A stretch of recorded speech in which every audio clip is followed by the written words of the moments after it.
Langkah kaki Pak Kurdi terdengar berat ketika ia menuruni jalan kecil menuju kontrakan sederhana tempat ia tinggal bersama istrinya. Matahari sore sudah hampir tenggelam, menyisakan langit jingga yang muram. Serbuk semen masih menempel di lengan dan bajunya, tanda seharian penuh ia bekerja sebagai kuli bangunan. Setiap langkah seolah menjadi beban tambahan, bukan hanya karena lelah, tapi juga karena pikiran yang terus menggelayuti kepalanya. Sesampainya di depan rumah kontrakan, ia sempat berhenti sejenak. Rumah itu tidak lebih dari bangunan kecil berdinding tembok kusam dengan atap seng yang berkarat di beberapa bagian. Ia menarik napas panjang, mencoba mengumpulkan tenaga untuk masuk. Ia tahu, begitu pintu dibuka, wajah istrinya yang penuh tuntutan akan menyambutnya. Benar saja, begitu Kurdi mendorong pintu kayu yang sudah berderit, suara Sulastri langsung terdengar. "Kurdi, kamu pulang juga akhirnya. Coba lihat, beras di dapur tinggal segenggam. Uang belanja yang kamu kasih kemarin sudah habis. Apa kamu nggak malu? Suami orang lain bisa kasih istrinya kalung emas, baju bagus. Aku dikasih hidup kayak gini terus." Kurdi hanya menunduk, melepas sandal, lalu duduk di kursi reot di sudut ruang tamu. Keringat masih mengucur dari keningnya, tapi ia tidak berani menjawab. Ia tahu, setiap kalimat yang keluar dari mulutnya bisa memicu pertengkaran yang lebih besar. Sulastri berdiri di depannya dengan tangan terlipat di dada, wajahnya penuh amarah. "Aku capek hidup miskin begini, Kurdi. Sampai kapan kamu cuma jadi kuli bangunan?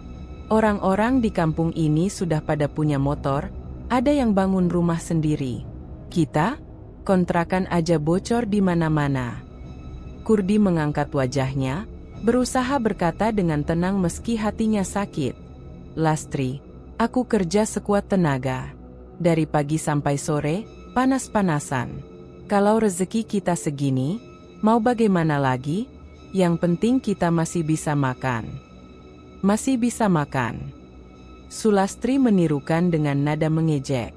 "Kalau cuma makan seadanya, semua orang juga bisa. Aku ini butuh hidup enak, Kurdi. Aku bosan jadi bahan omongan tetangga. Kamu itu laki-laki, harus bisa bahagiain istrimu." Kata-kata itu menusuk perasaan Kurdi.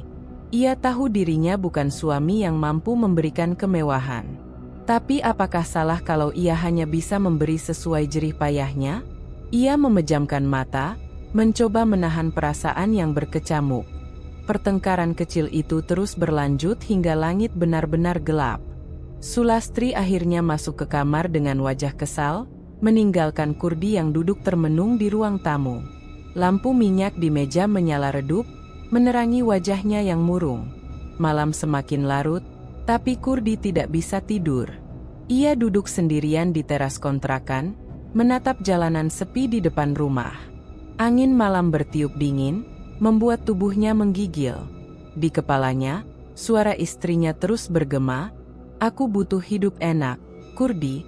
Aku bosan jadi bahan omongan tetangga." Kurdi menghela napas panjang. Hatinya hancur. Ia merasa gagal sebagai suami. Sebagai laki-laki, ia ingin membahagiakan istrinya, tapi kenyataan hidup seolah menutup semua jalan. Gajinya sebagai kuli bangunan hanya cukup untuk makan sehari-hari, bahkan seringkali masih kurang. Ia teringat rekan-rekan sesama kuli yang sering membicarakan jalan cepat untuk jadi kaya. Sebagian bilang dengan berdagang, sebagian lagi dengan merantau jauh. Tapi Kurdi tahu, semua itu butuh modal besar yang tidak ia punya. Malam itu, di tengah kesunyian, perasaan tertekan semakin menghimpit. Ia merasakan keputusasaan yang menyesakkan dada. Pandangannya kosong menatap jalanan gelap.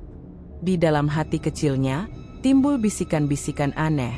Bagaimana kalau ada jalan lain, cara cepat, sesuatu yang bisa langsung membuat hidupnya berubah? Kurdi menggelengkan kepala, mencoba mengusir pikiran itu. Tapi rasa hina karena terus-menerus direndahkan istrinya membuat pikiran itu sulit pergi. Ia menutup wajah dengan kedua tangannya, berharap besok hidup akan berubah, meski ia sendiri tidak tahu bagaimana caranya. Di kamar, Sulastri sudah tertidur setelah puas melampiaskan amarah. Tapi di teras, Kurdi masih terjaga. Tubuhnya letih, namun pikirannya terus berputar. Malam itu ia sadar, hidupnya tidak akan pernah tenang selama masih berada dalam lingkaran kemiskinan. Dan perasaan tertekan itu akan menjadi pintu awal bagi sesuatu yang lebih gelap, sesuatu yang belum ia bayangkan sama sekali. Matahari siang terasa menyengat ketika Pak Kurdi berjalan pelan di sepanjang gang menuju rumahnya. Pakaian kerjanya basah oleh keringat, tangan dan kakinya penuh debu semen. Perutnya lapar, tapi ia lebih ingin cepat sampai rumah untuk sekadar membaringkan tubuhnya.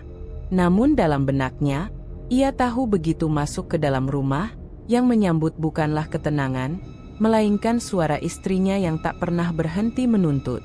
Begitu pintu kayu didorong, Sulastri sudah menunggunya di ruang tamu. Di meja, ada majalah bekas yang memperlihatkan iklan perhiasan dan pakaian mewah. Wajah Sulastri terlihat kesal, seolah kedatangan Kurdi hanya memperburuk suasana hatinya. "Kurdi, aku pengen punya kalung kayak yang dipakai Bu RT. Lihat ini." Ia menunjuk gambar majalah dengan jari penuh tuntutan. "Masa aku kalah sama dia? Aku istrimu, bukan pembantu. Kamu harus bisa beliin." Kurdi menelan ludah. Ia menaruh tas kain lusuhnya di lantai. "Lastri, uangku bahkan belum cukup untuk bayar listrik bulan ini. Gimana mau beli kalung?" jawabnya pelan. Sulastri langsung mendengus. "Alasan? Suami orang lain bisa kok. Kamu aja yang malas berusaha. Aku capek hidup begini, Kurdi. Aku malu kalau jalan keluar rumah. Tetangga selalu melihatku dari ujung rambut sampai kaki. Aku nggak punya apa-apa buat dibanggakan." Kalimat itu membuat dada Kurdi terasa sesak. Ia bekerja sekuat tenaga, tapi tetap dianggap kurang. Ia tahu Sulastri tidak pernah benar-benar puas. Sekalipun ia membawa uang lebih, pasti akan ada tuntutan lain yang muncul. Siang itu, suara dari luar rumah menambah luka hatinya. Beberapa tetangga sedang mengobrol, dan meski mereka tidak menyebut nama, jelas sekali pembicaraan itu mengarah padanya. "Itu si Budi enak ya, sekarang sudah bisa bangun rumah permanen. Katanya usahanya maju." "Iya, istrinya juga sering gonta-ganti perhiasan. Nggak kayak sebagian orang, suaminya kerja seharian tapi tetap miskin aja." Sulastri mendengar dan menoleh ke arah Kurdi dengan tatapan tajam. "Dengar, Kurdi, mereka ngomongin kita. Kamu nggak malu?" Kurdi hanya diam. Kata-kata itu menusuk lebih dalam daripada sembilu. Ia ingin marah, ingin membela diri, tapi ia tahu tidak ada yang bisa dijadikan alasan. Hidup mereka memang miskin, dan tidak ada yang bisa ia tunjukkan sebagai kebanggaan. Hari demi hari, tekanan itu semakin menumpuk. Di tempat kerja, ia juga merasa rendah diri. Teman-temannya sesama kuli sering bercerita tentang rencana masa depan. Ada yang ingin buka usaha warung, ada yang mengumpulkan uang untuk membeli tanah. Kurdi hanya bisa tersenyum pahit. Uangnya habis untuk kebutuhan sehari-hari, tidak ada yang tersisa. Saat waktu istirahat, ia duduk sendiri di sudut bangunan yang sedang dikerjakan. Suara tawa teman-temannya terasa jauh, seolah ia berada di dunia yang berbeda. Ia menunduk, memandang telapak tangannya yang kasar penuh luka. "Apa gunanya semua kerja keras ini kalau aku tetap jadi bahan hinaan?" gumamnya lirih.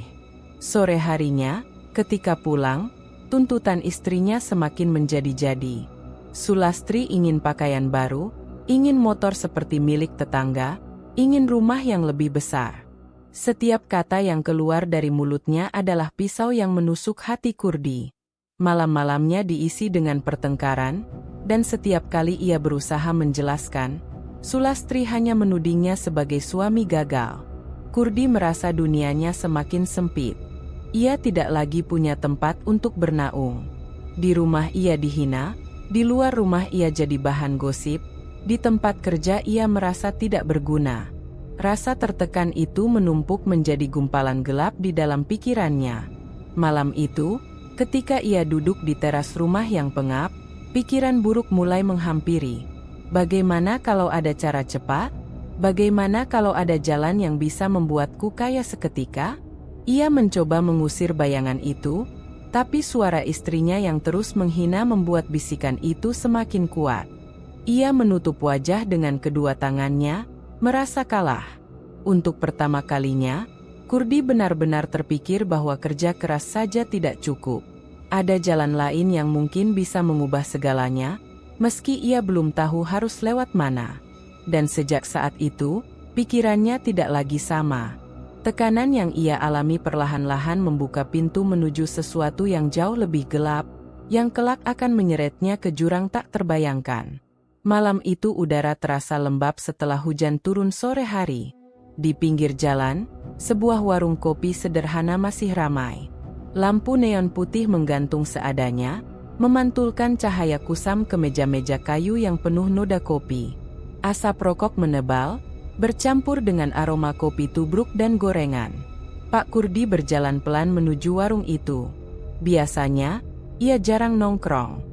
Tapi malam ini kepalanya terlalu penuh oleh caci maki istrinya dan gosip tetangga. Ia butuh tempat untuk sekadar duduk dan menenangkan diri. Ketika ia masuk, matanya langsung menangkap sosok yang tak asing. Seorang pria berpakaian rapi duduk di sudut, mengenakan kemeja lengan panjang dan jam tangan mengilap. Wajahnya tidak banyak berubah, meski tampak lebih berisi dan percaya diri. Kurdi tertegun sesaat sebelum akhirnya menyapa. "Somad? Kau Somad, kan?" Pria itu menoleh, lalu tersenyum lebar. "Kurdi, astaga, sudah lama sekali. Duduk sini, kawan." Kurdi mendekat dengan perasaan campur aduk. Somad adalah teman lamanya sejak muda, dulu sama-sama hidup pas-pasan. Ia ingat betul bagaimana mereka dulu pernah bekerja jadi buruh serabutan. Tapi kini, penampilan Somad jauh berbeda, seperti orang yang sudah mapan. "Kurasa aku salah lihat tadi," ujar Kurdi sambil duduk. "Kau berubah banyak, Mat. Dulu kita sama-sama susah. Sekarang kau tampak seperti orang berada." Somad tertawa kecil. "Hidup ini berputar, Di. Kadang kita di bawah, kadang bisa di atas. Tinggal bagaimana kita memanfaatkan kesempatan." Ia menyesap kopi dengan santai, seolah kemewahan yang melekat padanya hanyalah hal biasa. Kurdi mengangguk, meski dalam hati ada rasa iri yang mulai tumbuh. "Aku masih begini-begini saja. Jadi kuli bangunan. Kau tahu sendiri, kerja keras nggak selalu bikin perut kenyang." Somad menatapnya dengan mata tajam, lalu mencondongkan tubuh ke depan. "Kurdi, aku tahu rasanya. Aku pernah ada di posisimu. Tapi aku sudah menemukan jalan keluar." "Jalan keluar?" Kurdi mengulang pelan. "Ya." Somad menyalakan sebatang rokok, menghembuskan asap dengan perlahan. "Ada cara cepat untuk mengubah hidup. Cara yang tidak perlu menunggu puluhan tahun banting tulang. Cara yang membuatku bisa duduk tenang malam ini, tanpa pusing mikirin besok makan apa." Kurdi terdiam. Kata-kata itu bagai umpan yang dilempar tepat ke hatinya yang sedang rapuh. Ia ingin bertanya lebih jauh, tapi lidahnya keluh. Somad tersenyum samar, seolah tahu apa yang sedang berkecamuk di kepala temannya. "Aku lihat wajahmu, Di. Kau pasti sedang tertekan, kan? Istrimu banyak menuntut, tetangga merendahkanmu. Kau capek kerja keras tapi nggak dihargai. Aku juga dulu begitu." Kalimat itu membuat Kurdi kaget. Seakan Somad bisa membaca isi hatinya. Ia menunduk, jari-jarinya mengetuk pelan meja kayu. "Iya, Mat. Aku capek. Aku malu. Aku merasa gagal. Tapi, apa yang bisa kulakukan? Hidup memang begini. Aku cuma kuli." Somad tertawa kecil lagi, tapi kali ini ada nada misterius di dalamnya. "Kau salah, Di.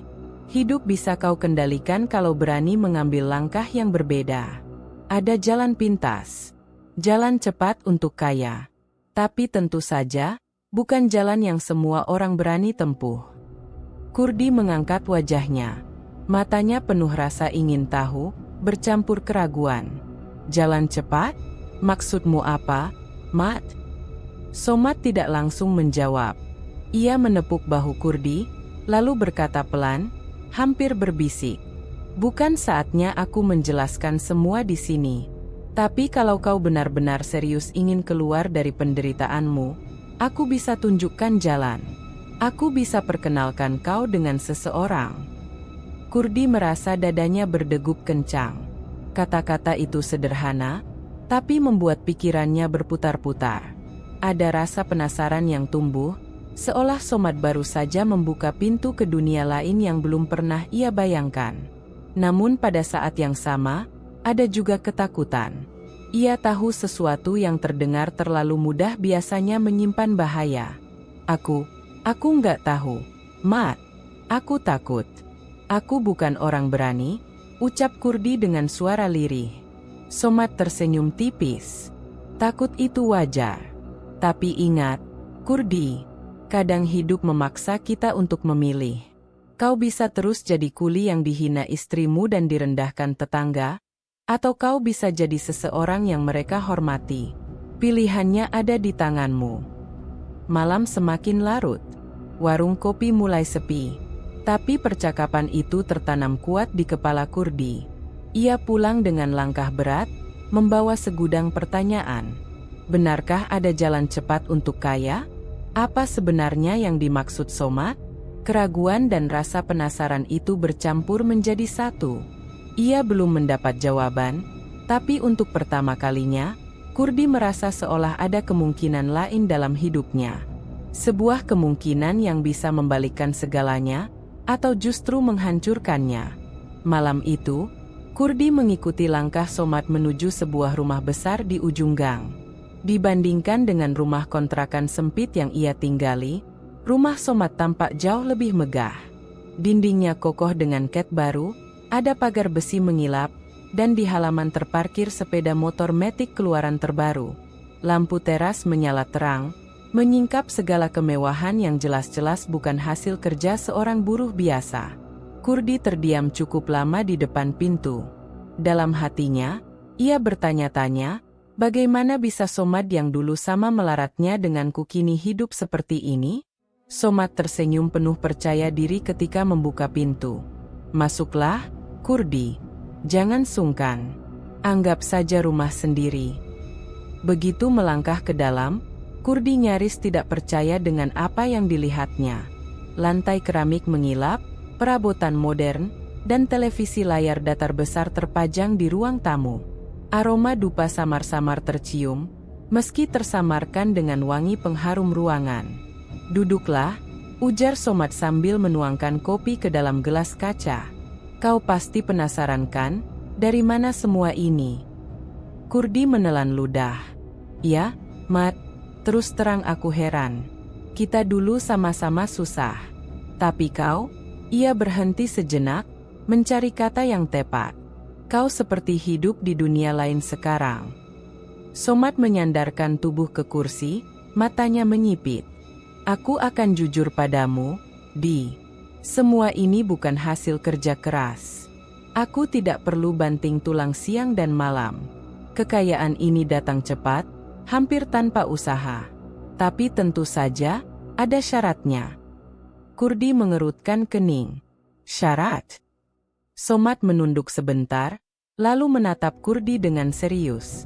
Aku menjalani pesugihan. Kata itu membuat udara di ruang tamu mendadak berat. Kurdi membeku, matanya melebar. Ia pernah mendengar desas-desus tentang pesugihan, jalan gaib yang bisa mendatangkan harta, tapi penuh risiko. Ia tidak pernah membayangkan sahabat lamanya benar-benar menjalaninya. Pesugihan? Jadi semua ini karena... Somad mengangguk, memotong kalimatnya. Benar. Aku bersekutu dengan makhluk gaib. Tuyul, lebih tepatnya. Dia yang bekerja untukku. Setiap malam ia mengambil harta dari orang lain dan membawanya ke sini. Itulah sebabnya aku bisa hidup seperti sekarang. Kurdi bergidik. Bayangan tentang makhluk kecil berkepala botak itu terlintas di pikirannya. Ia pernah mendengar cerita bahwa tuyul suka mencuri uang, masuk ke rumah orang tanpa ketahuan. Tapi mendengar langsung dari mulut Somad membuat semua terasa nyata. Somad melanjutkan, suaranya tenang seakan sedang menceritakan hal biasa. Awalnya aku ragu, sama seperti dirimu sekarang. Tapi setelah melihat hasilnya, aku tidak bisa berhenti. Dalam sebulan saja hidupku berubah drastis. Dari rumah reot jadi rumah permanen. Dari jalan kaki jadi naik motor baru. Istriku tidak pernah lagi mengeluh. Kurdi menggenggam tangannya erat di pangkuan. Hatinya bergejolak. Antara ngeri dan iri, antara takut dan tergoda. Tapi, bukankah itu berbahaya, Mat? Bukankah katanya pesugihan ada tumbalnya? Somad tersenyum tipis. Semua ada konsekuensi, Di. Hidup ini memang pilihan. Kalau kau mau tetap kerja keras, silakan. Tapi kau tahu sendiri, kau tidak akan pernah bisa membuat istrimu bahagia dengan hanya jadi kuli bangunan. Kalau kau mau kaya, kau harus berani bayar harga. Dan percayalah, setelah kau melihat hasilnya, semua ketakutan itu tidak ada artinya lagi. Kurdi terdiam. Kata-kata itu menggema dalam benaknya. Ia teringat wajah Sulastri yang marah setiap hari, teringat hinaan tetangga, teringat dirinya yang selalu pulang dengan tubuh letih tapi kantong tetap kosong. Bayangan istrinya mengenakan perhiasan, berjalan dengan penuh kebanggaan, terus menghantui pikirannya. Somad mendekat, menepuk bahu Kurdi. Aku bisa pertemukan kau dengan dukun yang membantuku. Namanya Dukun Wirya. Dia yang mengatur semua, yang memberi jalan. Kalau kau benar-benar ingin mengubah hidupmu, aku bisa ajak kau ke sana. Kurdi menatap mata Somad, mencari keraguan di balik ucapannya. Tapi yang ia lihat justru keyakinan penuh, seolah Somad sudah menyerahkan dirinya sepenuhnya pada jalan itu. Aku belum tahu, Mat. Aku takut, gumam Kurdi. Takut itu wajar. Tapi pikirkanlah, Di. Mau sampai kapan kau jadi bahan hinaan? Mau sampai kapan istrimu menyumpahi nasibmu? Kau punya pilihan sekarang. Jangan sia-siakan. Suasana hening sejenak. Hanya terdengar detak jam dinding dan suara serangga di luar jendela. Hati Kurdi berperang sengit. Akal sehatnya menolak, tapi sisi lain dari dirinya mulai tergoda. Malam itu ia pulang dengan kepala penuh gejolak. Bayangan tentang kekayaan instan bercampur dengan ketakutan akan harga yang harus dibayar. Ia tahu hidupnya tidak akan pernah sama lagi setelah pertemuan itu. Sebuah pintu telah dibuka, dan ia berdiri tepat di ambangnya. Malam itu, langit gelap tanpa bintang. Hanya bulan separuh yang sesekali tersaput awan tipis. Di jalan pedesaan yang sepi, Somad berjalan lebih dulu, sementara Kurdi mengikutinya dengan langkah ragu. Setiap suara jangkrik dan anjing menggonggong di kejauhan membuat bulu kuduk Kurdi meremang. Ia sudah berjanji pada dirinya sendiri untuk hanya melihat-lihat, tapi hati kecilnya tahu, malam ini akan membuka sesuatu yang tak bisa ditutup kembali. Rumah Dukun Wirya berdiri di ujung desa, agak terpisah dari rumah penduduk lain. Dari kejauhan, terlihat cahaya temaram lampu minyak yang bergoyang-goyang di balik jendela. Pagar bambunya reot, dipenuhi sulur tanaman liar yang menambah kesan angker. Begitu Somad mengetuk pintu kayu, aroma menyengat langsung tercium. Campuran dupa, tanah basah, dan sesuatu yang amis. Masuklah. Suara berat terdengar dari dalam, seolah dukun itu sudah tahu siapa yang datang. Kurdi melangkah masuk dengan hati-hati. Ruangan itu sempit tapi penuh benda aneh. Di sudut, tergantung puluhan jimat dan kain hitam dengan tulisan tak dikenal. Ada kendi berisi cairan merah, toples-toples berisi rambut, dan kerangka hewan yang sudah mengering. Lantai tanahnya dingin, meski api dupa masih menyala di beberapa titik. Dukun Wirya duduk bersila di atas tikar usang. Tubuhnya kurus, Wajahnya dipenuhi keriput, dan matanya tajam menusuk, seakan bisa menembus isi kepala siapapun yang menatapnya. Suaranya rendah namun tegas ketika ia berbicara. "Kurdi, aku sudah mendengar banyak darimu lewat Somad. Kau ingin mengubah nasib, bukan?" Kurdi menelan ludah. Ia tidak tahu harus menjawab atau tidak, tapi anggukan kecil lolos dari kepalanya. Wirya tersenyum tipis, lalu mengambil segenggam abu dari sebuah mangkuk. Ia menaburkannya ke atas api dupa, membuat asap tebal mengepul. Tidak semua orang siap menerima tawaran ini, tapi mereka yang berani akan hidup berkecukupan. Tuyul adalah jalan cepat menuju kekayaan. Makhluk kecil yang akan setia padamu, mencuri untukmu, dan membuatmu tak lagi direndahkan. Kurdi menatap Somad, yang hanya mengangguk tenang, seolah membenarkan semua ucapan itu. "Bagaimana cara kerjanya?" Suara Kurdi lirih, tapi jelas terdengar di ruangan hening itu. Wirya mencondongkan tubuh. "Tuyul butuh perawatan. Dia bukan sekadar makhluk gaib, tapi seperti anak kecil yang harus diberi perhatian. Kau tidak hanya memeliharanya, kau harus merawatnya, memberinya tempat tidur, memberinya susu. Dan dari situ, ia akan menghisap kekuatan untuk bekerja. Semakin kau tekun merawatnya, semakin besar harta yang ia bawa pulang." Kurdi merinding. Kata "susu" menggema aneh di telinganya, seolah menyimpan sesuatu yang tidak wajar. Namun ia belum berani bertanya lebih lanjut. Dukun Wirya melanjutkan dengan nada lebih serius. "Jangan kira semua ini tanpa harga. Tuyul hanya akan loyal kalau syaratnya dipenuhi. Dan syarat itu tidak semua orang sanggup jalani. Tapi kalau berhasil, kau akan melihat perubahan secepatnya. Hidupmu akan berbeda." Kurdi merasa dadanya sesak. Semua yang ia lihat di rumah Somad seolah menjadi bukti nyata dari kata-kata Wirya. Rumah besar, motor baru, istrinya yang bahagia. Semua itu seakan menggoda tepat di depan matanya. Wirya menatap Kurdi lekat-lekat, lalu berkata pelan, "Pikirkan istrimu. Pikirkan bagaimana dia menghina dan menuntut. Apakah kau rela terus jadi lelaki yang dianggap gagal? Atau kau ingin sekali saja menunjukkan bahwa kau mampu lebih?" Bayangan wajah Sulastri muncul jelas di kepala Kurdi. Tatapan tajamnya, kata-kata kasarnya, rasa malu yang ia lontarkan setiap hari. Semuanya menekan batin Kurdi, membuatnya semakin rapuh. Somad menyela dengan nada meyakinkan. "Aku sudah membuktikan sendiri, Di. Semua yang kukatakan padamu benar. Kau hanya perlu berani mengambil langkah." Kurdi menunduk, keringat dingin membasahi pelipisnya. Hatinya masih berperang. Ia tahu jalan ini berbahaya, penuh misteri yang bisa menjerat hidupnya.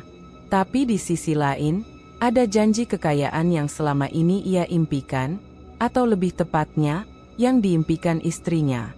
Wirya tersenyum seolah membaca kebimbangannya. "Tak perlu kau putuskan sekarang. Tapi ingat, kesempatan ini tidak datang dua kali. Sekali kau masuk, kau tidak bisa mundur. Semua akan berubah." Malam semakin larut. Suara burung hantu terdengar dari kejauhan, menambah mencekam suasana. Kurdi keluar dari rumah itu dengan langkah gontai, kepalanya dipenuhi pertanyaan dan godaan. Ia tahu ia baru saja menapaki jalan gelap, dan meski ia ingin menolak, bayangan hidup mewah terus menghantui pikirannya. Malam semakin larut, angin yang masuk dari celah dinding rumah dukun Wirya terasa menusuk hingga ke tulang. Dupa yang sejak tadi menyala kini makin pekat asapnya, membuat ruangan semakin pengap dan mencekam.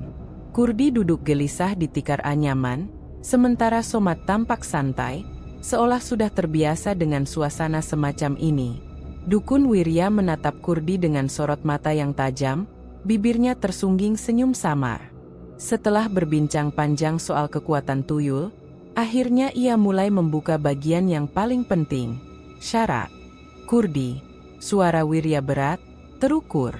"Kekayaan tidak pernah datang cuma-cuma. Setiap perjanjian dengan makhluk gaib selalu menuntut pengorbanan. Kau harus tahu syaratnya sebelum melangkah lebih jauh. Kurdi menelan ludah. Syarat? Apa yang harus kulakukan? Wirya tidak langsung menjawab. Ia mengambil kendi hitam di sampingnya, menuangkan cairan merah pekat ke sebuah mangkuk tanah liat, lalu mengaduknya dengan ujung jari. Bau amis langsung menyengat. Setelah itu, ia menatap Kurdi lurus-lurus. Istrimu harus merawat tuyul itu. Kurdi mengernyit, wajahnya kaget bukan main. Istriku? Maksudnya bagaimana? Wirya menyandarkan tubuhnya, lalu menjelaskan perlahan. Tuyul adalah makhluk yang menyerupai anak kecil. Ia akan menempel pada keluarga pemiliknya. Supaya kekuatannya stabil, ia butuh perawatan khusus. Kau tidak cukup hanya memberi tempat tidur atau mainan. Dia perlu susu, dan itu hanya bisa didapatkan dari istrimu. Kurdi membeku. Kata-kata itu bagai petir yang menyambar kepalanya. Ia tidak pernah membayangkan istrinya akan dilibatkan sejauh itu. Tapi, Lastri tidak mungkin mau, Mat, gumamnya sambil melirik ke arah Somat. Somat justru tersenyum tenang, seperti orang yang sudah tahu lebih banyak. Aku dulu juga kaget, Di. Tapi percayalah, setelah kau lihat hasilnya, semua rasa takut itu hilang. Istriku sempat menolak, tapi akhirnya mau juga. Sekarang dia tidak pernah menyesal. Kurdi masih terdiam, wajahnya pucat. Bayangan istrinya, Sulastri, terlintas jelas di pikirannya. Ia tahu betul istrinya ambisius dan penuh tuntutan, tapi untuk syarat seaneh ini, ia tidak yakin. Wirya menekankan lagi dengan suara tegas. Kalau syarat ini tidak dipenuhi, tuyul tidak akan bekerja. Kau hanya akan dapat sial, bukan harta. Jadi, kalau kau benar-benar ingin mengubah nasib, kau harus berani menyerahkan istrimu untuk merawat makhluk itu. Merawat?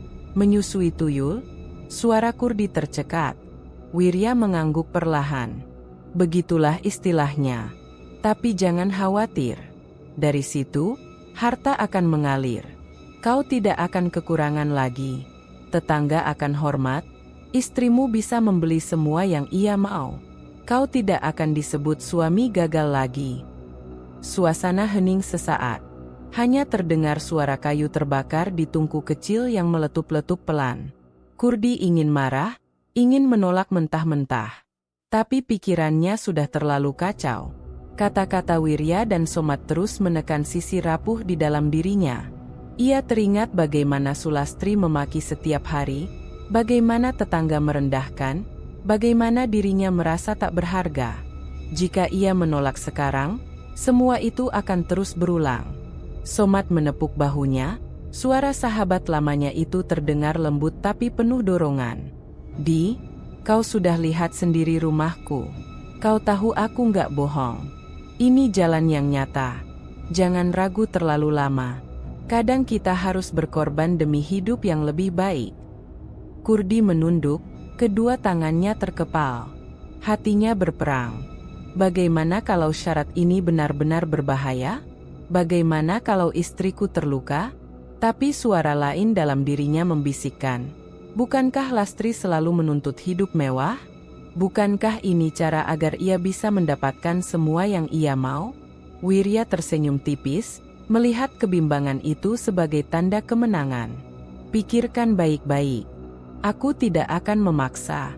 Tapi ingat, kesempatan tidak datang dua kali. Jika kau menolak, jangan menyesal bila istrimu terus menghina, dan tetanggamu terus menertawakanmu. Kurdi menarik napas panjang. Ia belum berani menjawab, tapi pikirannya semakin goyah. Ada ketakutan besar, namun juga godaan yang tidak kalah kuat. Malam itu, ia keluar dari rumah dukun dengan langkah gontai, kepalanya penuh suara-suara yang saling bertentangan. Untuk pertama kalinya, ia merasa dirinya berada di persimpangan paling kelam dalam hidupnya. Menolak dan terus hidup miskin, atau menerima syarat gila itu demi kekayaan yang dijanjikan. Malam itu rumah Kurdi tampak sunyi. Lampu bohlam 10 watt yang tergantung di ruang tengah hanya memberi cahaya redup, membuat bayangan perabot kayu tua di sudut-sudut ruangan tampak menyeramkan. Kurdi duduk di kursi reyot, gelisah, sementara pikirannya dipenuhi percakapan dengan dukun Wirya. Kata-kata tentang syarat, merawat tuyul, terus bergema di telinganya. Ia tahu cepat atau lambat harus bicara dengan istrinya. Tapi bagaimana? Ia tidak mungkin menyampaikan syarat itu secara langsung. Sulastri bisa saja marah besar, bahkan meninggalkannya. Namun jika ia diam saja, kesempatan emas itu bisa hilang. Sulastri muncul dari kamar, masih dengan daster bunga-bunga yang sudah agak kusam. Wajahnya tampak lelah, tapi matanya tetap tajam penuh ambisi. Kenapa melamun? Di, kau sudah bicara dengan Somat tadi? Apa katanya? Kurdi meneguk ludah. Ia mencoba tenang, meski jantungnya berdegup kencang. Aku sudah bertemu dengan temannya Somat.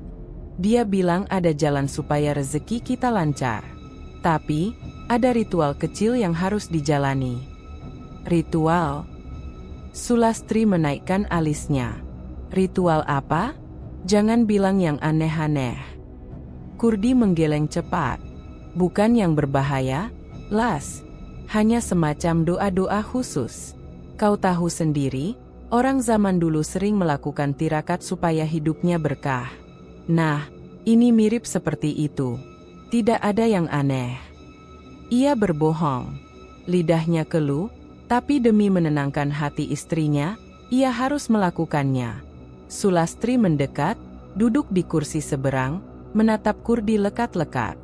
Kalau itu memang bisa bikin rezeki lancar, kenapa tidak dari dulu kau cari cara begitu? Aku sudah bosan hidup miskin, Di. Aku ingin rumah bagus, perhiasan, baju baru. Kau paham kan? Aku tidak mau terus jadi bahan ejekan tetangga. Kurdi menunduk. Ia bisa merasakan rasa bersalah menyusup pelan. Tapi ia tahu, ambisi istrinya adalah senjata paling ampuh untuk menutup kebohongan yang sedang ia bangun. Aku baru tahu dari Somat. Katanya, setelah ritual ini dijalani, insya Allah harta akan mengalir. Kau akan dapat apapun yang kau mau. Mata Sulastri berkilat. Ia tersenyum tipis, senyum yang penuh harapan. Jadi aku juga harus ikut ritual itu. Kurdi menahan napas sesaat. Ia teringat syarat yang sesungguhnya, bahwa istrinya harus merawat tuyul. Tapi kalimat itu hanya ia simpan rapat-rapat di dalam kepala. Ya, kau akan ikut. Tidak berat kok. Hanya menyiapkan beberapa hal kecil, mengikuti arahan, dan selesai. Yang penting kau ikhlas, Las. Jangan setengah hati. Sulastri mengangguk cepat, tanpa curiga. Kalau memang itu jalannya, aku mau. Asal setelah ini hidup kita berubah. Aku sudah capek jadi istri orang gagal. Kurdi tersenyum hambar, mencoba menutupi gemuruh di dadanya. Kebohongan barusan berhasil ia tanam, tapi rasa bersalah menusuk lebih dalam. Ia tahu Sulastri sama sekali tidak mengerti apa yang sebenarnya menantinya. Hening sesaat. Hanya terdengar suara jangkrik dari luar rumah. Kurdi menatap wajah istrinya yang begitu yakin dan penuh harapan. Harapan itulah yang akan menjeratnya, batinnya. Sulastri melanjutkan, kapan ritual itu? Aku ingin cepat melihat hasilnya. Aku ingin buktikan pada tetangga kalau aku juga bisa hidup mewah. Kurdi menarik napas panjang, lalu menjawab pelan, minggu depan. Somat yang akan mengatur waktunya dengan dukun itu. Kau cukup ikut saja. Baik, jawab Sulastri singkat. Tak ada tanda-tanda keraguan sedikit pun. Malam itu, setelah percakapan usai, Sulastri masuk ke kamar dengan wajah penuh semangat, membayangkan masa depan baru yang lebih indah. Sementara Kurdi tetap duduk di ruang tengah, memandangi lantai tanah rumahnya yang retak-retak. Di dalam dadanya bercampur dua rasa, lega dan bersalah. Lega karena istrinya mau mengikuti tanpa banyak tanya. Bersalah karena ia tahu kebenaran yang kelak akan menghancurkan keduanya. Kurdi menutup wajah dengan kedua tangan. Ya Tuhan, apa yang sudah kulakukan? Namun di balik semua kegelisahan itu, ia sadar bahwa roda nasib sudah mulai berputar. Tidak ada jalan kembali. Malam itu, udara di sekitar rumah dukun Wirya terasa lebih dingin daripada biasanya.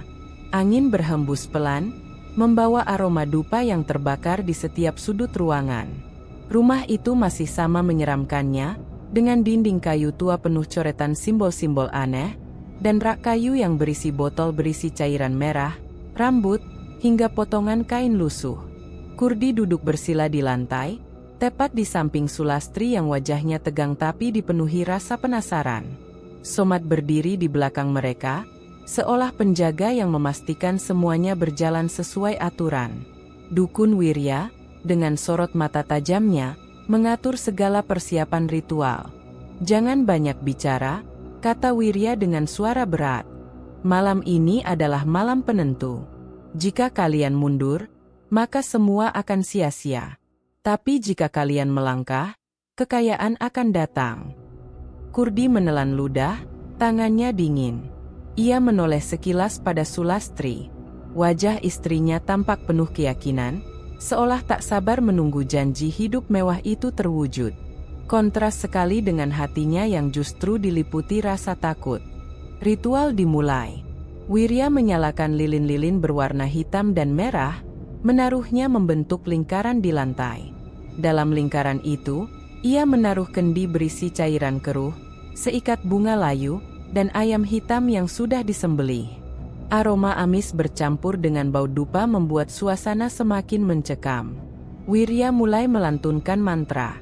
Suaranya naik turun, terdengar seperti bisikan bercampur dengan teriakan jauh dari dalam bumi. Kurdi merinding. Udara dalam ruangan semakin berat, seakan-akan ada sesuatu yang perlahan merayap masuk. Lalu, dari kegelapan sudut ruangan, terdengar suara kecil, tangisan lirih seperti bayi yang kelaparan. Sulastri spontan menoleh, matanya membesar. Kurdi pun menegang, napasnya tercekat.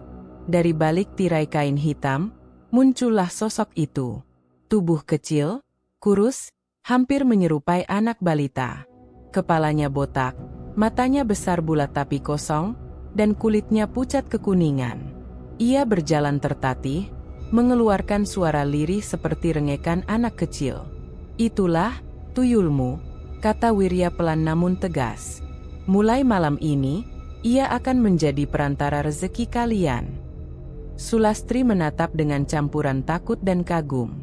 "Astaga, ini benar-benar nyata?" Suaranya bergetar, tapi matanya tidak berpaling dari sosok kecil itu. Tuyul itu mendekat, lalu berhenti di depan Sulastri. Dengan tangannya yang kurus, ia meraih pelan ujung kain daster Sulastri, seolah meminta sesuatu. Wirya tersenyum tipis. "Ia lapar. Kau, Sulastri, mulai sekarang harus merawatnya. Ia tidak membutuhkan makanan biasa, tapi ia akan menyusu padamu. Itu tandanya ia sudah menerima perjanjian ini." Kurdi terkejut, jantungnya serasa berhenti. Walau sebelumnya ia sudah tahu syarat itu, menyaksikannya langsung membuat tubuhnya gemetar. Ia ingin menghentikan semuanya, tapi lidahnya keluh. Sulastri awalnya tampak kaget, wajahnya memucat. Namun ambisi di matanya membuat ia menepis rasa takut itu. "Kalau ini syaratnya, aku sanggup," katanya pelan. Ia menunduk, lalu mengizinkan makhluk itu mendekat. Tuyul itu memeluk tubuhnya, dan suara hisapan pelan terdengar di keheningan ruangan. Sulastri menggigil, tapi ia tetap diam, mencoba bertahan.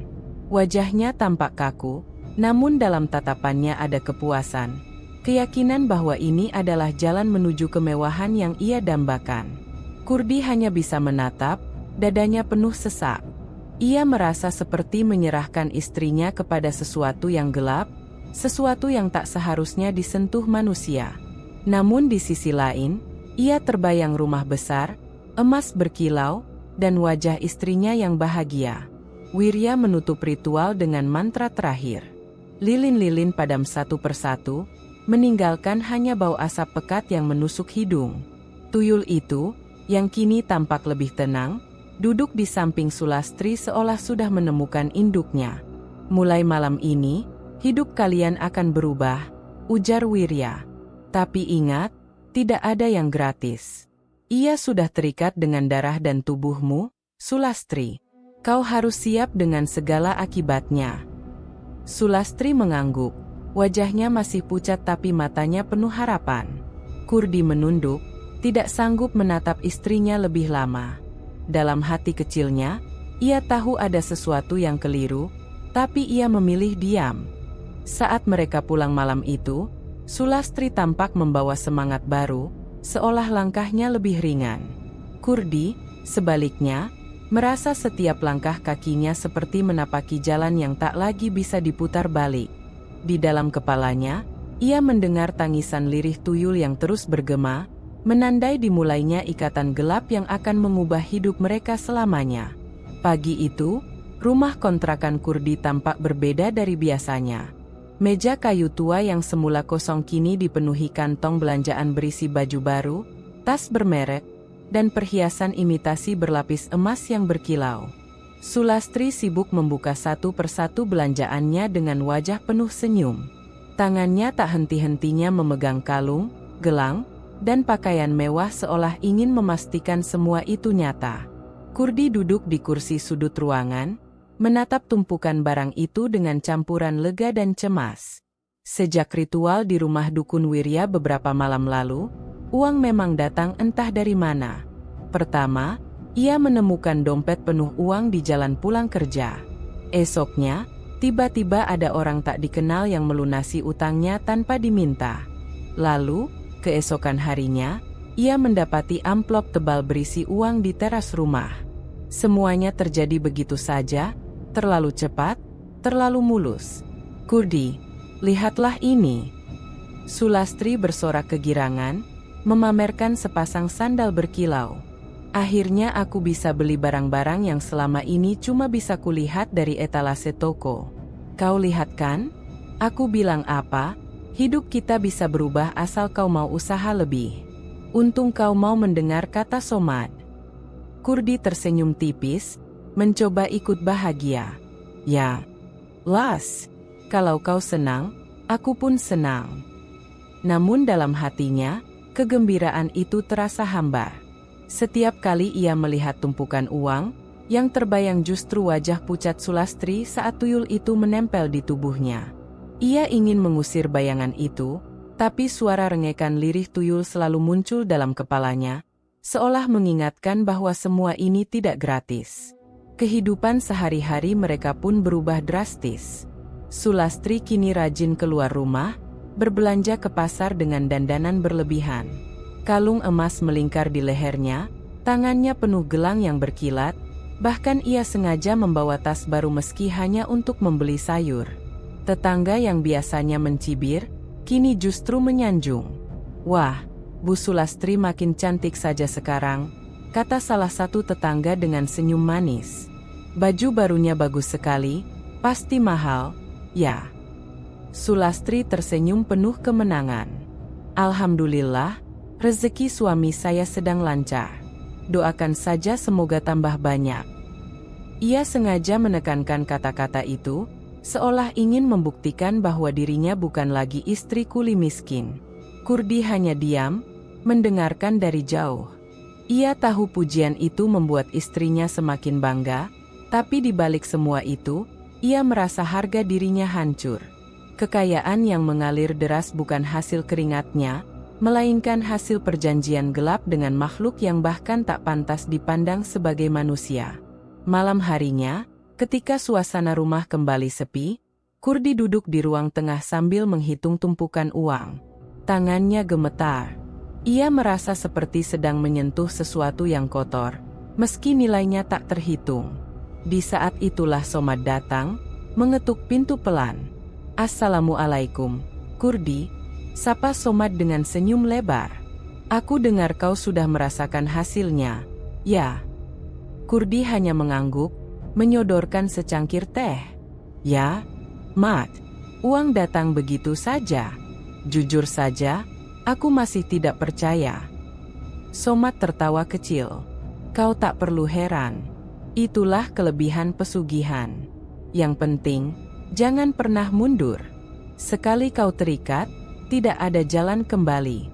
Kalau kau coba kabur, akibatnya bisa lebih buruk dari yang kau bayangkan. Kata-kata itu membuat Kurdi terdiam.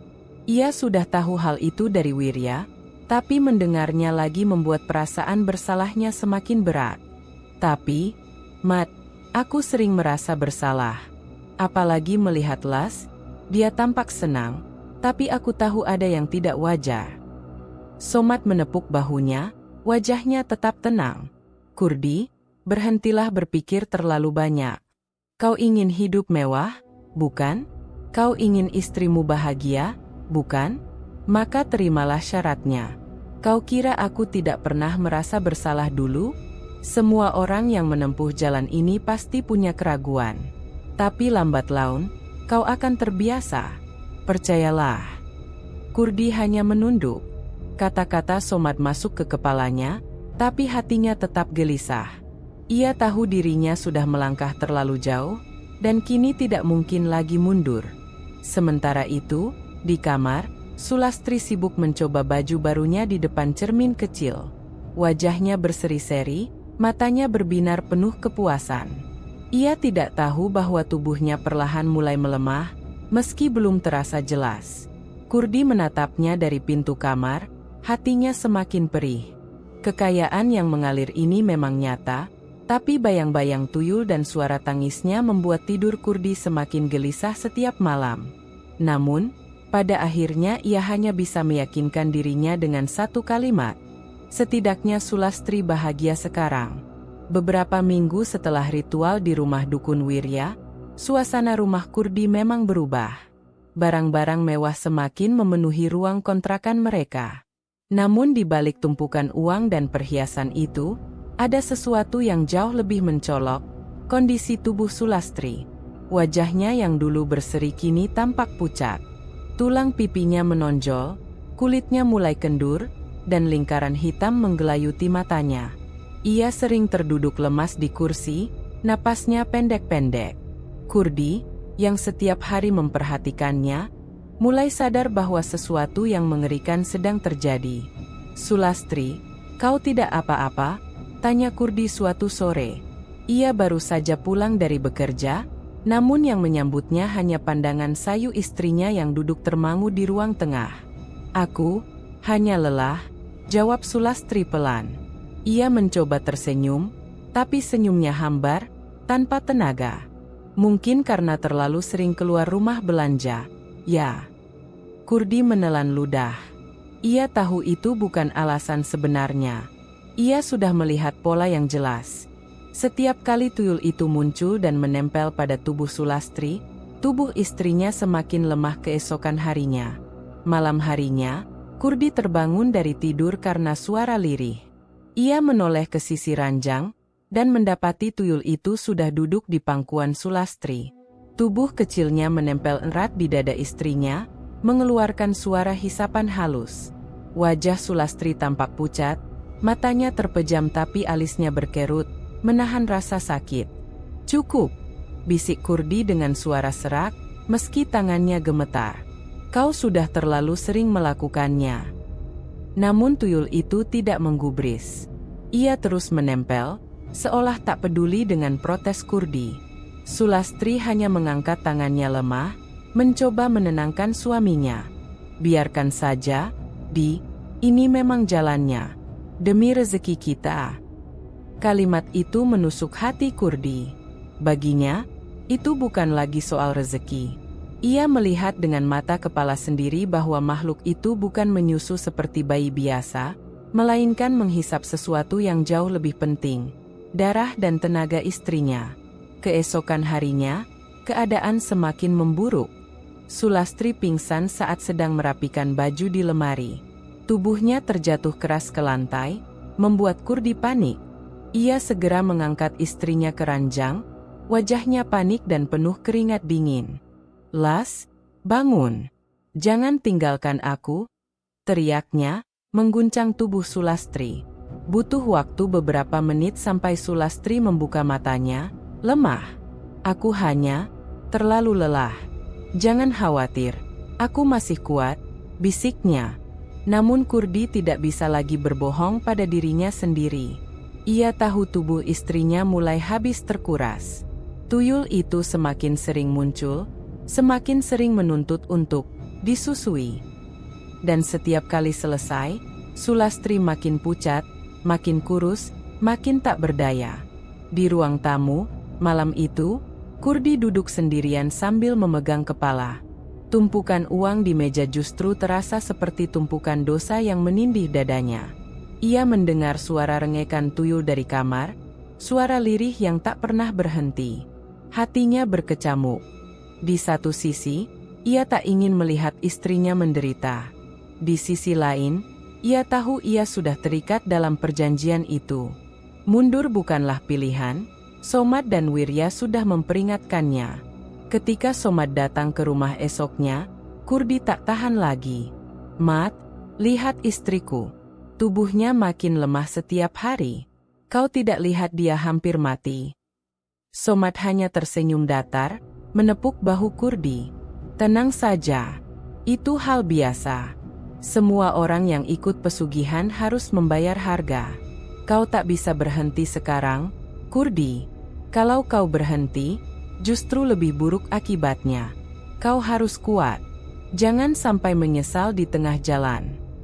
Kurdi terdiam. Kata-kata itu membuat dadanya semakin sesak. Ia ingin berteriak, ingin menghentikan semua ini, tapi ia tahu benar bahwa jalan kembali sudah tertutup. Malam semakin larut, dan Sulastri kembali digelayuti tuyul itu. Wajahnya semakin pucat, tubuhnya semakin kurus, seolah hidupnya perlahan dihisap habis. Kurdi hanya bisa duduk di tepi ranjang, menatap dengan mata merah berair.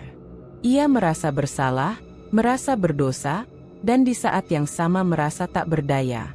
Setiap tetes darah yang keluar dari tubuh istrinya adalah pengingat bahwa kekayaan mereka dibangun dari penderitaan yang nyata. Dan di balik itu semua, suara rengekan tuyul terus terdengar.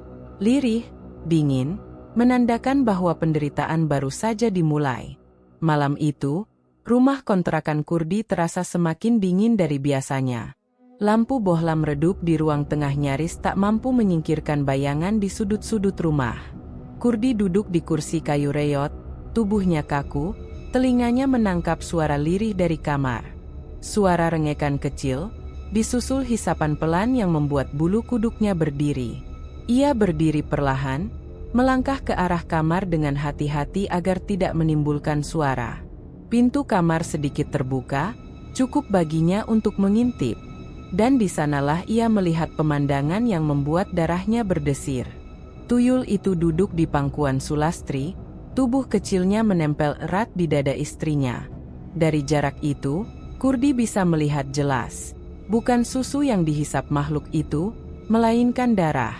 Di kulit dada Sulastri tampak bekas gigitan halus, dan setiap kali tuyul itu menempel, titik-titik merah muncul, lalu lenyap seiring wajah pucat istrinya semakin mengendur. Wajah Kurdi memucat. Tangannya gemetar, napasnya tercekat. Selama ini ia mencoba menutup mata, berpura-pura percaya bahwa yang dilakukan hanyalah ritual menyusui. Tapi malam itu, kebohongan yang ia pelihara runtuh.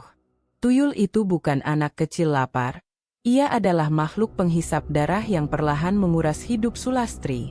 Kurdi menutup mulutnya agar tidak berteriak. Matanya berair melihat tubuh istrinya yang semakin kurus, tulang rusuknya mulai terlihat jelas. Seolah tiap tetes darah yang diambil tuyul itu mencuri sedikit demi sedikit kehidupan darinya.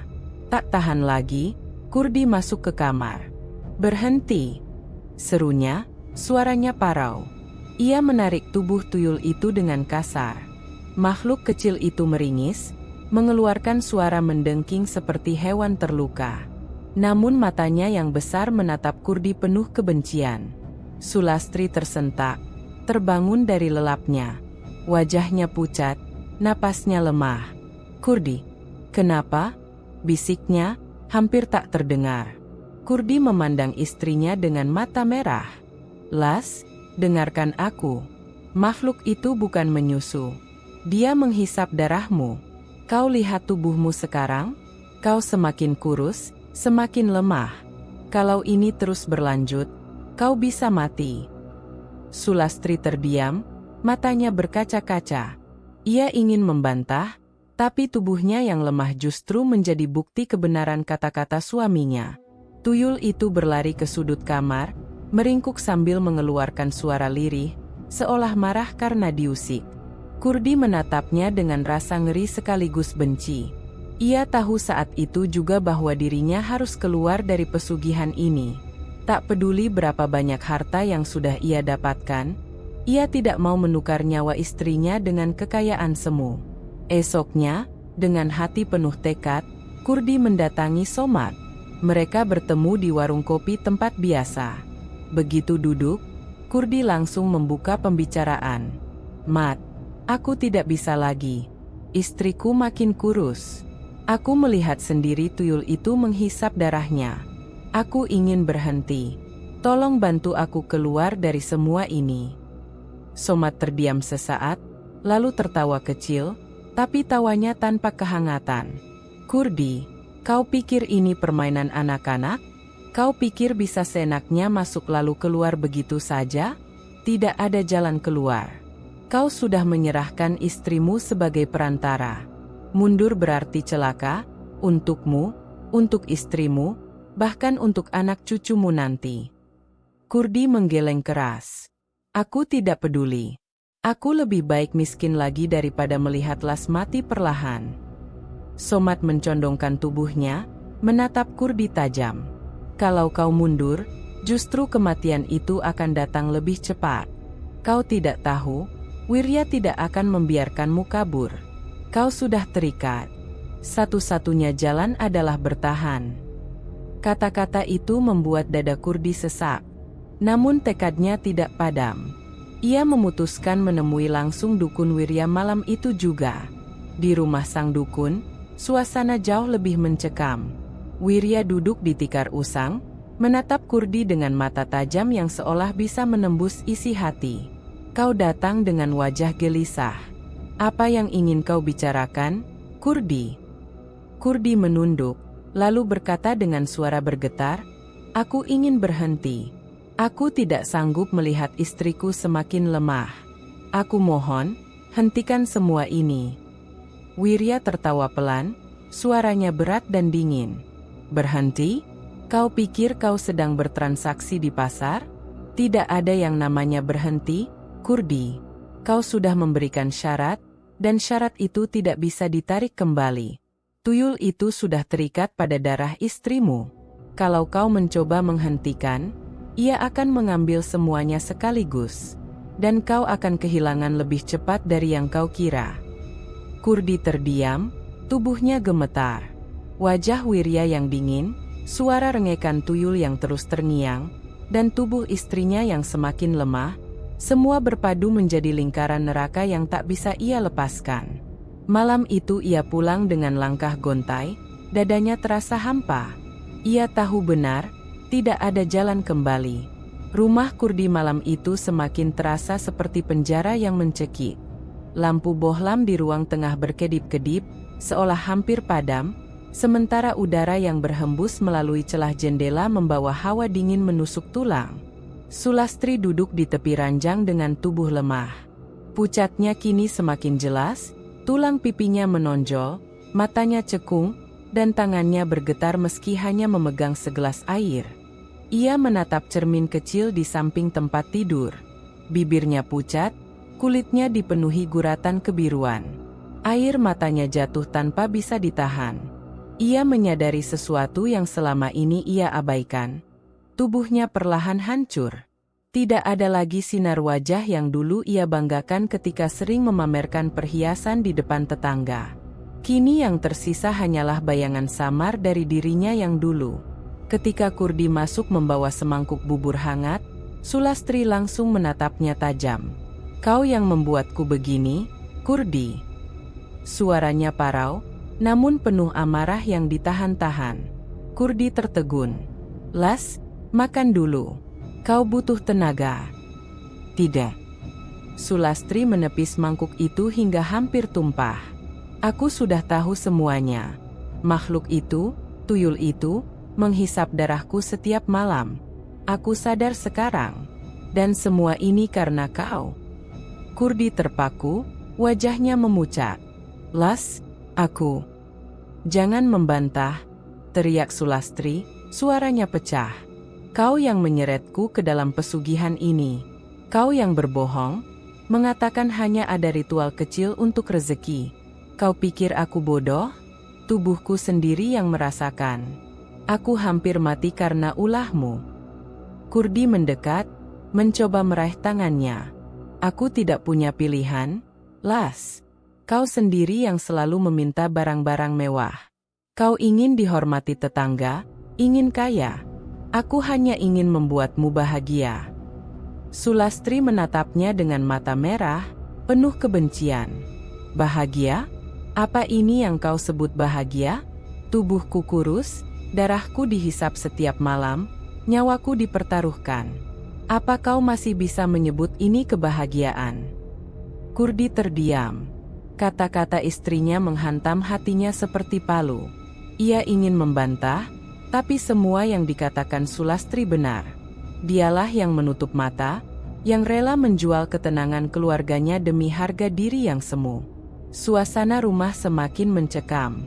Lampu bohlam yang redup membuat bayangan mereka di dinding tampak membesar, seolah ikut menyaksikan pertengkaran itu.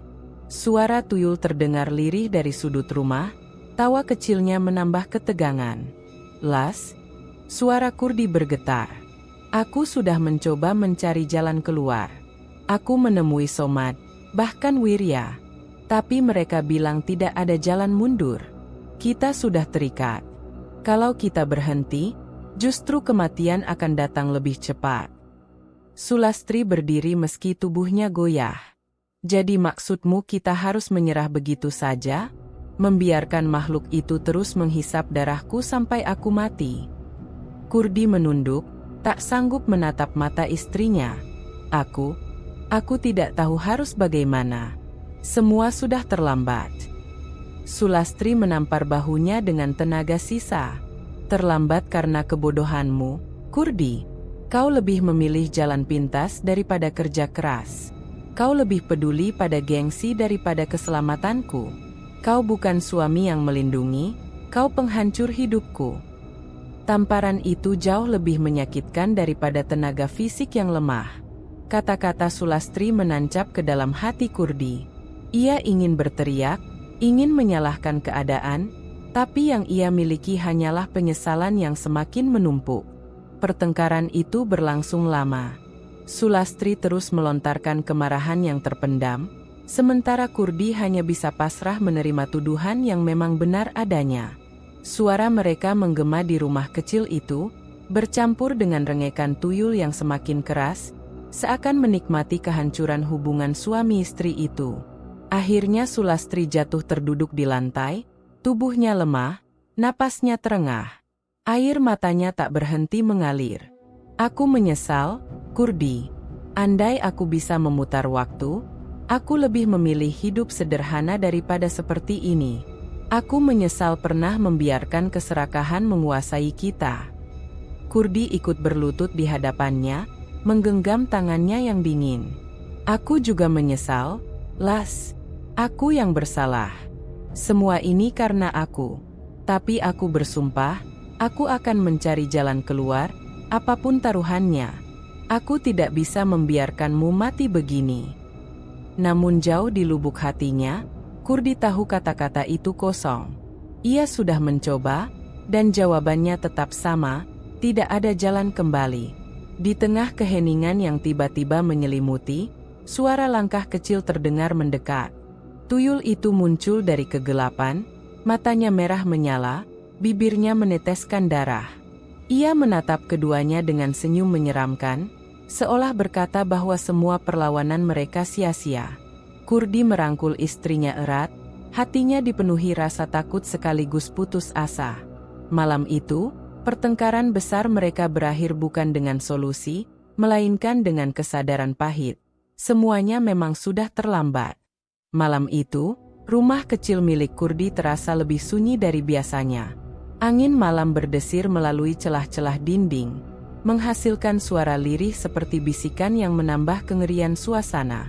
Lampu di ruang tengah hanya menyala redup, memberikan bayangan panjang yang menari di dinding.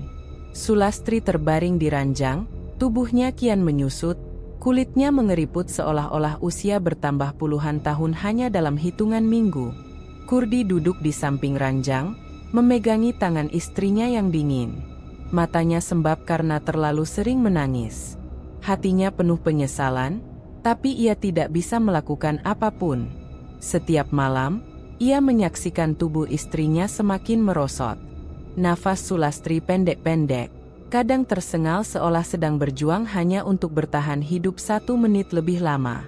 "Las, bertahanlah. Aku janji akan menyelamatkanmu." Suara Kurdi bergetar, namun janji itu hanya terdengar kosong bahkan di telinganya sendiri. Ia sudah tahu, jalan keluar tidak pernah ada. Dukun Wirya dan Somat telah memperingatkan. Pesugihan adalah ikatan darah yang tak bisa diputuskan begitu saja. Sulastri membuka matanya perlahan, menatap Kurdi dengan pandangan sayu. "Aku lelah, Kurdi. Aku tidak kuat lagi." Air matanya mengalir, bercampur dengan wajah yang pucat pasi. "Seandainya saja, kau tidak membawaku ke jalan ini." Kurdi menunduk. Air matanya jatuh membasahi tangan istrinya. "Aku bodoh, Las. Aku hanya ingin membuatmu bahagia. Aku tidak sanggup lagi melihatmu dihina, diremehkan orang-orang. Tapi yang kulakukan justru menghancurkanmu." Keheningan mencekam itu tiba-tiba terpecah dengan suara langkah kecil. Dari sudut kamar, tuyul itu muncul. Tubuhnya yang kecil, kurus, dan pucat tampak menyeramkan di bawah cahaya lampu redup. Matanya menyala merah, bibirnya meneteskan cairan hitam. Ia melangkah pelan mendekati ranjang, menatap Sulastri dengan senyum menyeringai. Sulastri menjerit pelan, tubuhnya gemetar. "Tidak, jangan lagi." Suaranya hampir tak terdengar. Kurdi berdiri, mencoba menghadang. "Cukup, jangan sentuh dia lagi," teriaknya. Tapi tuyul itu hanya menatapnya dengan tatapan dingin, lalu dengan lincah melompati Kurdi dan langsung menempel di tubuh Sulastri. Jeritan tertahan keluar dari mulut Sulastri. Tubuhnya bergetar keras, matanya melotot, sementara makhluk itu menghisap darahnya dengan rakus. Kurdi berusaha menarik tuyul itu, namun tangannya seolah menembus asap, tak bisa menggenggam tubuh makhluk itu. "Berhenti. Ambil aku saja, jangan dia." Kurdi memohon, suaranya parau. Tapi tuyul itu tak peduli. Ia terus menancapkan giginya ke tubuh Sulastri. Beberapa menit yang terasa seperti siksaan panjang akhirnya berakhir. Tuyul itu melepaskan diri, meninggalkan tubuh Sulastri yang kini kering, seakan semua darah telah disedot habis. Kulitnya menempel pada tulang, wajahnya tampak menyeramkan seperti mayat yang sudah lama terkubur. Kurdi menatap istrinya, terdiam dalam ketidakpercayaan. "Las, Las," suaranya lirih, tangannya mengguncang tubuh Sulastri yang sudah tak bergerak. Tidak ada lagi napas, tidak ada lagi denyut. Hanya keheningan dingin yang menyelimuti ruangan itu. Air mata Kurdi jatuh deras. Ia meraung, suaranya pecah, menggema di seluruh rumah. "Kenapa harus begini? Kenapa kau mengambilnya dariku?" Ia menjerit, memukul-mukul lantai, tenggelam dalam rasa bersalah dan putus asa. Saat tangisnya memenuhi ruangan, tuyul itu berdiri di sudut kamar. Namun kali ini, ekspresinya berbeda. Ia hanya menatap dengan tatapan kosong, lalu tubuhnya perlahan memudar, menghilang begitu saja. Tidak ada jejak, tidak ada suara, seolah-olah makhluk itu memang hanya datang untuk mengambil nyawa Sulastri, lalu lenyap setelah misinya selesai. Kurdi tertegun. Ia menyadari sesuatu, tuyul itu tidak lagi terikat padanya. Pesugihan itu mungkin sudah selesai, karena syarat telah dipenuhi. Namun bagi Kurdi, apa arti kekayaan atau kebebasan tanpa Sulastri? Yang tersisa hanyalah kehampaan. Ia duduk di samping jasad istrinya sepanjang malam. Tangannya tak berhenti menggenggam tangan yang dingin dan kaku, seakan masih berharap kehangatan akan kembali. Tapi kenyataan tidak bisa diubah. Sulastri benar-benar pergi. Malam itu, rumah Kurdi dipenuhi isak tangis yang tak berujung. Dunia yang semula ia bayangkan akan penuh dengan kemewahan kini runtuh, berganti dengan kegelapan dan penyesalan. Ia sudah kehilangan segalanya. Beberapa hari telah berlalu sejak kematian Sulastri, namun suasana duka masih menyelimuti rumah kecil itu. Tirai jendela dibiarkan tertutup rapat, cahaya matahari enggan menembus masuk, membuat ruangan terus berada dalam kegelapan. Aroma dupa yang sempat dipasang ketika warga datang melayat masih tersisa samar, bercampur dengan bau lembab yang membuat rumah terasa semakin pengap. Kurdi duduk termenung di ruang tengah.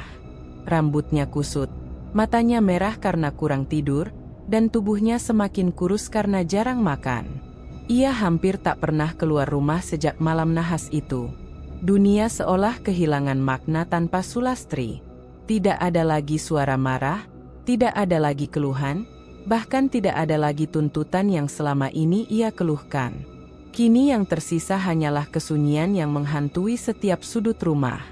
Setiap kali memandang kursi kayu di ruang makan, ia teringat istrinya yang dulu duduk di sana sambil melontarkan keluhan soal hidup miskin. Setiap kali melihat lemari pakaian, ia masih bisa mencium samar aroma parfum yang dulu sering dipakai Sulastri ketika berjalan ke rumah tetangga untuk memamerkan perhiasannya. Semua itu kini tinggal kenangan pahit, dan Kurdi tidak bisa melepaskan diri dari rasa bersalah yang terus mencekiknya. Las, seandainya saja aku tidak tergoda, gumamnya lirih, suaranya hampir seperti bisikan. Air mata jatuh tanpa bisa ia tahan. Ia meraih foto pernikahan mereka yang masih tergantung di dinding, menatap wajah Sulastri yang tersenyum bahagia bertahun-tahun lalu. Aku suamimu, tapi aku gagal melindungimu. Aku yang membawamu ke jalan ini. Aku yang menghancurkanmu. Hari-hari berlalu dengan begitu lambat. Kurdi nyaris tidak menyentuh uang yang tiba-tiba menumpuk setelah pesugihan. Setiap kali melihat tumpukan uang di laci, perasaan muak langsung menyeruak. Baginya, itu bukan rezeki, melainkan kutukan. Tidak ada lagi kebanggaan seperti dulu ketika ia bisa membeli pakaian baru untuk istrinya. Semua terasa kosong, bahkan menjijikkan. Di luar rumah, gosip mulai merebak. Para tetangga sering terlihat berbisik-bisik setiap kali Kurdi keluar sekadar membeli kebutuhan. Ada yang memandangnya dengan tatapan iba, namun tidak sedikit yang menatap penuh curiga. Aneh sekali, Sulastri meninggal mendadak begitu, padahal sebelumnya sehat, bisik seorang ibu rumah tangga pada temannya. Tubuhnya kering seperti mayat lama. Kau lihat sendiri kan waktu pemakaman? Itu bukan sakit biasa. Timpal yang lain, matanya melirik ke arah rumah Kurdi. Aku dengar Kurdi sekarang punya banyak uang. Jangan-jangan, suara itu sengaja ditahan, namun cukup jelas untuk membuat hati Kurdi semakin teriris. Ia mendengar semua itu, meski mereka berusaha berbisik. Setiap kata menusuk seperti pisau. Ia berjalan dengan kepala tertunduk, berusaha menahan diri untuk tidak berteriak atau menangis di depan mereka. Namun dalam hatinya, ia tahu mereka tidak sepenuhnya salah. Kematian Sulastri memang bukan kematian wajar. Malam harinya, rumah itu kembali sunyi.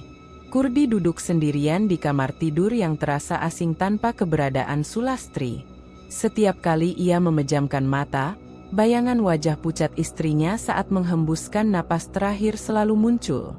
Bahkan ia sering terbangun di tengah malam karena mendengar suara samar, jeritan lemah, atau bisikan lirih yang menyerupai suara Sulastri. Kenapa kau tega, Kurdi? Kenapa kau menyeretku ke jalan ini? Suara itu bergema dalam benaknya. Kurdi memegang kepalanya, berlutut di lantai, dan meraung tanpa peduli. Maafkan aku, Las. Aku menyesal. Aku rela kehilangan semua ini. Asal kau kembali." Tangisnya memecah keheningan, namun hanya dinding dingin yang menjawab. Hari demi hari, penyesalan itu semakin menekan batinnya. Ia tidak lagi memiliki semangat untuk bekerja. Setiap detik yang ia jalani hanya dipenuhi rasa bersalah. Hatinya sudah remuk, dan pikirannya terus dihantui pertanyaan yang tak pernah terjawab. Apa gunanya semua kekayaan itu jika harga yang harus dibayar adalah nyawa orang yang paling ia cintai? Tetangga boleh bergosip, dunia boleh menghakimi, tapi bagi Kurdi, hukuman terbesar justru datang dari dirinya sendiri. Ia sadar kini bahwa keserakahan dan keputusasaannya telah menjerumuskannya ke jurang yang tak bisa ia panjat kembali. Tidak ada lagi jalan untuk memperbaiki segalanya. Malam itu, ketika ia duduk sendirian di ruang tengah, ia berbisik lirih. "Las, aku janji, aku akan menebus semua dosaku, entah bagaimana caranya. Aku tidak ingin kau tersiksa di alam sana karena ulahku." Namun di dalam hatinya, Kurdi tahu bahwa penebusan itu mungkin hanya bisa dilakukan dengan satu cara: menerima akibat paling buruk dari kutukan pesugihan yang telah ia pilih. Hari-hari setelah kematian Sulastri terasa semakin hampa bagi Kurdi. Rumah kontrakan yang dulu penuh dengan suara, entah itu keluhan atau kemarahan istrinya, kini hanya menyisakan kesunyian panjang. Namun bukan hanya kesepian yang menghantui, melainkan juga kenyataan pahit bahwa semua harta yang dulu datang deras kini perlahan menghilang. Awalnya, Kurdi masih menemukan uang yang entah dari mana muncul di laci rumah. Namun seiring waktu, jumlahnya makin sedikit. Beberapa kali ia membuka laci itu dengan harapan masih ada keajaiban, tetapi yang tersisa hanya kertas kosong atau lembaran lusuh yang tak lagi berharga. Seolah pesugihan itu menarik kembali apa yang pernah diberikan, meninggalkan Kurdi tanpa pegangan. Dengan harta yang menipis, gaya hidup yang sempat berubah pun kembali runtuh. Barang-barang mewah yang dibeli Sulastri terpaksa dijual murah untuk bertahan hidup. Perhiasan emas, tas, pakaian, bahkan perabotan rumah satu persatu hilang dari pandangan. Setiap kali ia melepas sesuatu, rasa bersalah semakin menyesakkan, karena semua itu sebenarnya bukan hasil kerja keras, melainkan darah dan nyawa istrinya. Tetangga yang dulu iri dan memuji kekayaan mendadak Kurdi kini menjauh. Tidak ada lagi sapaan hangat, tidak ada lagi tawa basa-basi di depan rumah. Sebaliknya, tatapan curiga selalu mengikuti setiap langkahnya. Anak-anak kecil dilarang bermain dekat rumahnya, orang-orang dewasa memilih menghindar. Bagi mereka, kematian Sulastri terlalu aneh, dan kekayaan yang pernah dipamerkan Kurdi terlalu mencurigakan. Lambat laun, Kurdi benar-benar terasing. Tidak ada teman, tidak ada keluarga yang datang menjenguk. Somad, orang yang dulu membawanya ke jalan gelap itu, juga menghilang entah kemana. Dukun Wirya pun tak pernah lagi menampakkan diri.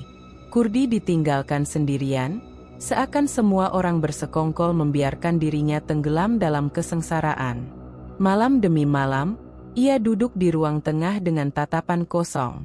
Pikiran tentang Sulastri tak pernah berhenti menghantuinya. Bayangan wajah istrinya yang pucat dan tubuh kering kerontang saat menghembuskan napas terakhir terus muncul dalam mimpinya. Kadang ia mendengar suara samar, seolah Sulastri masih memanggil namanya dari balik kegelapan. "Kurdi, kau tega?" Suara itu menggema di kepalanya, membuat tubuhnya gemetar. Ia tidak tahu apakah itu bisikan roh istrinya atau hanya suara penyesalan dari batinnya sendiri. Hidupnya kembali miskin, bahkan lebih miskin daripada sebelumnya. Dulu, meski hidup pas-pasan sebagai kuli bangunan, ia masih bisa merasakan ketulusan dalam perjuangan. Kini, meski tanpa kekayaan, ia juga kehilangan segalanya, istri, kehormatan, dan dirinya sendiri. Ia hanyalah sosok yang berjalan di antara puing-puing hidupnya, dihantui dosa yang tak bisa ditebus. Suatu sore, Kurdi duduk di depan rumah, memandangi jalanan desa yang ramai. Anak-anak tertawa riang, para tetangga sibuk dengan aktivitas masing-masing, namun tidak satu pun yang menoleh ke arahnya. Dunia berjalan normal, Seakan kehadirannya tidak pernah berarti. Ia merasa seperti bayangan, ada namun tak dianggap, hidup namun sesungguhnya sudah mati dalam penyesalan. Beginikah akhirnya? Gumamnya. Suaranya parau, hampir tak terdengar. Kekayaan yang kukejar hanya membawa kematian. Sulastri, maafkan aku. Aku seharusnya cukup dengan hidup sederhana bersamamu. Air matanya jatuh, membasahi pipinya yang semakin cekung. Ia memeluk lututnya, duduk sendirian di beranda rumah. Tidak ada lagi yang tersisa untuk diperjuangkan. Semua harapan, semua mimpi, telah terkubur bersama jasad istrinya. Malam menjelang, dan Kurdi kembali ke dalam rumah yang gelap. Ia duduk di kursi kayu, menatap foto pernikahan yang masih tergantung di dinding. Foto itu kini tampak seperti pengingat kejam akan kebodohannya. Hari itu, Kurdi sadar sepenuhnya, pesugihan tidak pernah membawa kebahagiaan. Jalan pintas yang ia ambil hanyalah jalan menuju kehancuran. Ia kehilangan segalanya, dan yang tersisa hanyalah kesepian dan penyesalan abadi. Malam itu, rumah kontrakan kembali tenggelam dalam sunyi. Di dalamnya, seorang lelaki tua sebelum waktunya duduk membatu, ditemani hanya oleh bayangan masa lalu. Dan begitulah akhir kisah Kurdi, hidup sendirian, miskin, dan tenggelam dalam penyesalan tanpa akhir. Kalau kamu suka cerita seperti ini, jangan lupa like kalau kamu menikmati ceritanya. Subscribe supaya gak ketinggalan cerita horor lokal berikutnya. Dan share ke temanmu yang suka kisah mistis, tapi juga penuh makna dan pelajaran hidup. Cerita seperti ini bakal terus hadir, bukan cuma buat menakut-nakuti, tapi juga buat mengingatkan bahwa di balik setiap keinginan, ada harga yang harus dibayar. Sampai jumpa di kisah selanjutnya.